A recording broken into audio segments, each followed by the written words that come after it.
ખેડબ્રહ્મા તાલુકા પંચાયત ચૂંટણીમાં ભાજપનો ભગવો લહેરાયો.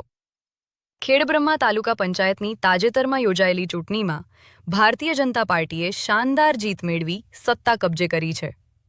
રવિવારે યોજાયેલ મતદાન બાદ ભાજપ, કોંગ્રેસ તથા આમ આદમી પાર્ટી દ્વારા જીતના દાવા કરવામાં આવ્યા હતા.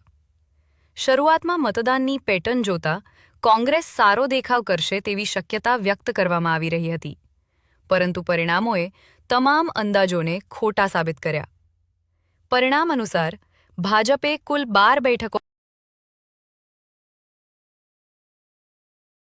ખેડબ્રહ્મા તાલુકા પંચાયત ચૂંટણીમાં ભાજપનો ભગવો લહેરાયો.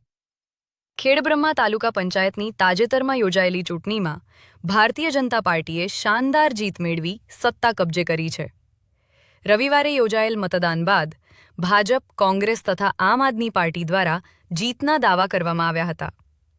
શરૂઆતમાં મતદાનની પેટર્ન જોતા કોંગ્રેસ સારો દેખાવ કરશે તેવી શક્યતા વ્યક્ત કરવામાં આવી રહી હતી.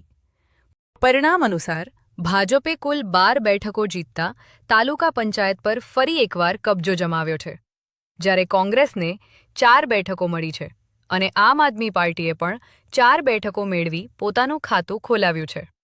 ભાજપની જીત બાદ ઉમેદવારો અને કાર્યકરોમાં ખુશીનો માહોલ જોવા ચોકરિયા દરમિયાન ચોમડા ચૂંટણી અધિકારીશ્રી તેમજ પોલીસ સ્ટાફે ખડે પગે રહી શાંતિપૂર્ણ માહોલમાં મતદાન અને મતગણતરીની કામગીરી સફળતાપૂર્વક પૂર્ણ કરી હતી.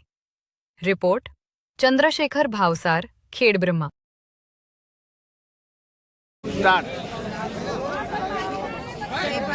વંદે માતરમ. આજ્ઞા જિલ્લા પંચાયતની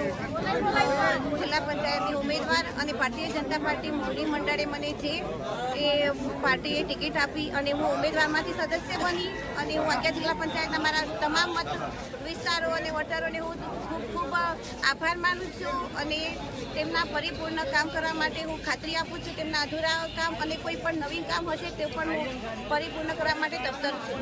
જય ભારત.